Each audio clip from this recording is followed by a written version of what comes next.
Hello guys, it is just a quick video. I just want to share to you the customer concern is check temperature reaching high when stop at one place. So it means while the engine is on idle, the temperature is reaching above normal operating temperature. It means it's more than this mid-level. Okay guys, I started the engine for more than 15 minutes and both cooling fan started to work. When this engine gets warm, these both cooling fan should work together at the same time. So I just noticed that one fan is not working, but the other fan, which is condenser fan, is working, and the other cooling fan, which is radiator fan, is not working. I will show you guys. Okay.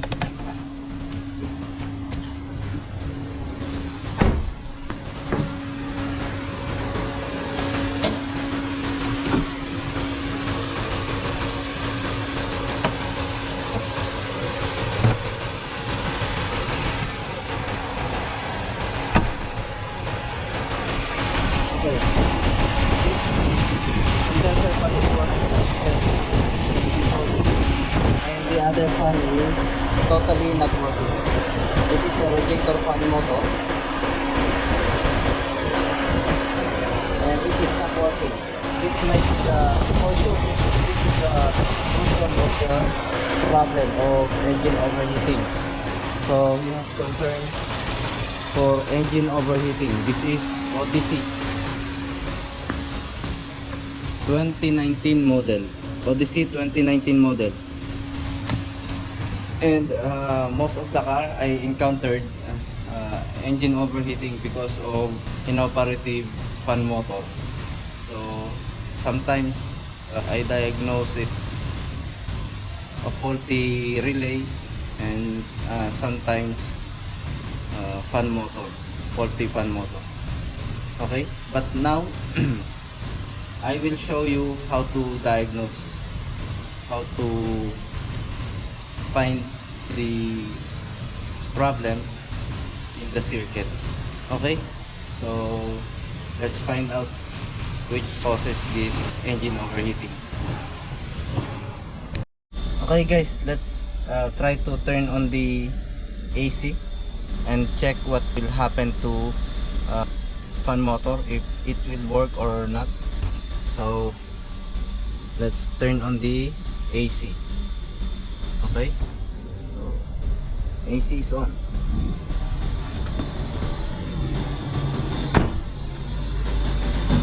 So the radiator and motor should work at low speed. Let's see.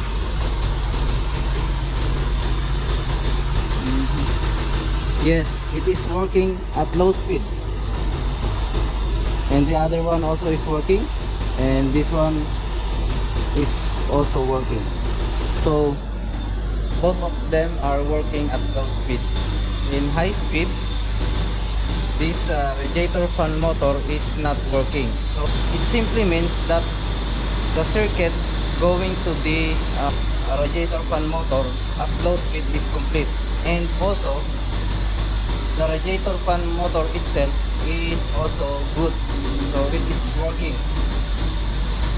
The only problem is that on high speed the radiator fan motor is not working. So that is what we are going to find out. Okay, okay, as you can see guys, the radiator fan motor is not working at one high, and the other one is working. Okay, so it's confirmed, it's only at fan high this radiator fan motor is not working. Okay, okay guys, as you can see in the circuit diagram, If you analyze the circuit diagram, this is the fan high. The location of fan control relay here is this one. So let's try. But first we have to measure voltage from terminal number 3. There should be 12 volts here. Okay, and a ground from terminal number 5. So it's simple, guys. This is positive and this is negative. So the terminal number 5 is negative and the terminal number 3 is positive. Okay, so let's do the measurement.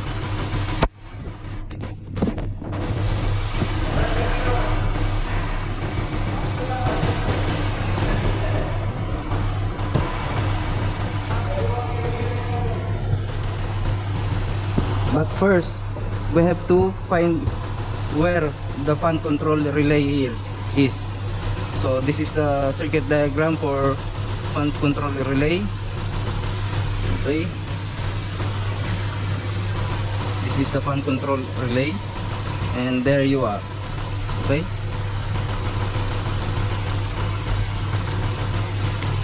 So we have to measure 12 volts here. 12 volts, and this is the ground. So this is the ground.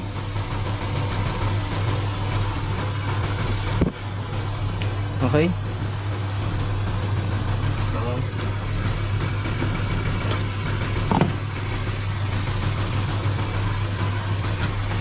so fan controller relay, there you are. Okay.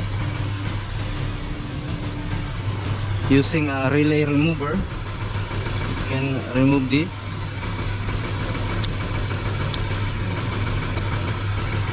Okay.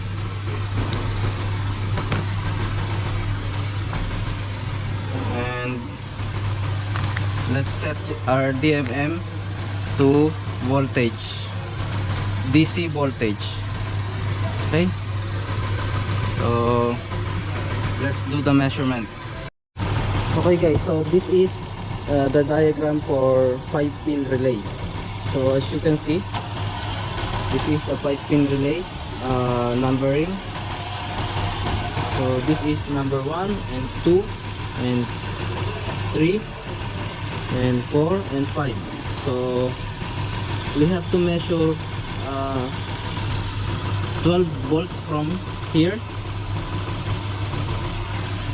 and body ground 12 volts from terminal number 3 and ground for terminal number 5. So 3 and 5 in actual relay. So this is terminal number 3, this one terminal number 3, and this one is terminal number 5. Okay. So again, this is terminal number 3 and terminal number 5. Okay, so let's do the measurement.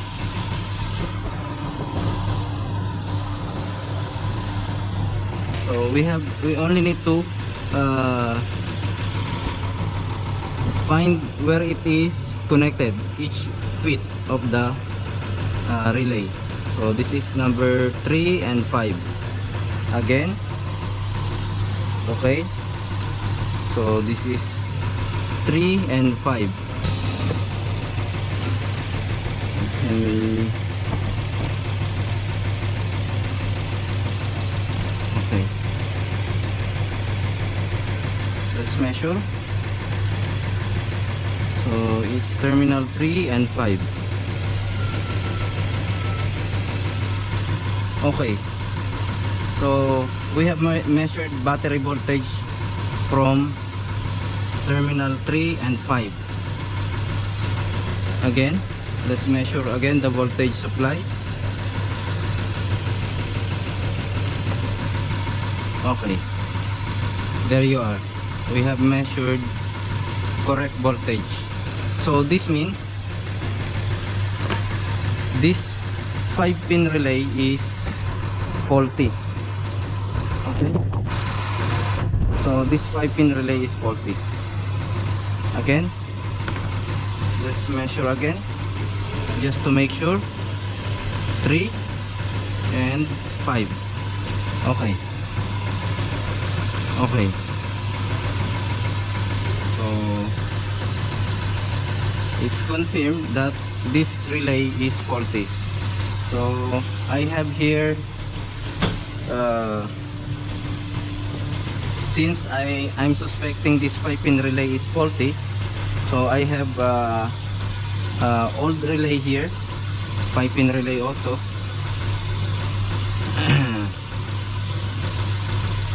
But this is known good 5-pin relay, so let's try to fix it. Okay, there you are. So it is now working, as you can see, guys.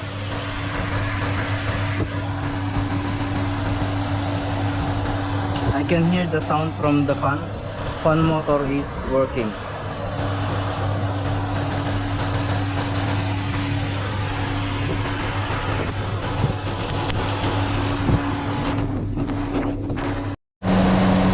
Okay guys, after fixing this 5-pin relay, I heard that the other fan worked on fan high.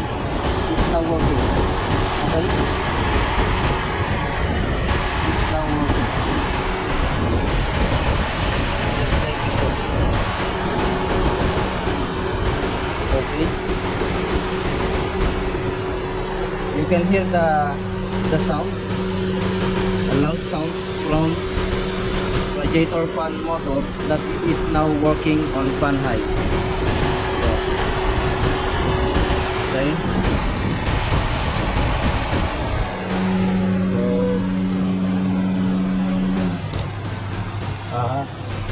it is now stopped.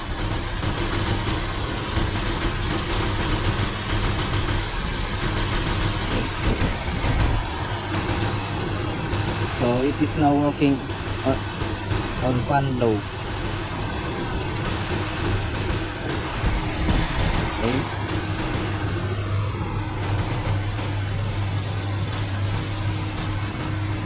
So problem solved, guys. I hope you learned something from this about engine overheating when the cooling fan is not working. So it's only 5-pin relay at this time is the root cause of the problem. Okay, so I hope you learn how to diagnose and check the circuit of 5-pin relay. Okay, this is the circuit diagram. And if ever you didn't notice voltage coming from here, so you're going to check this number C36 10 amperes fuse. Okay, if ever you didn't measure any voltage from the terminal number 3 of 5-pin relay.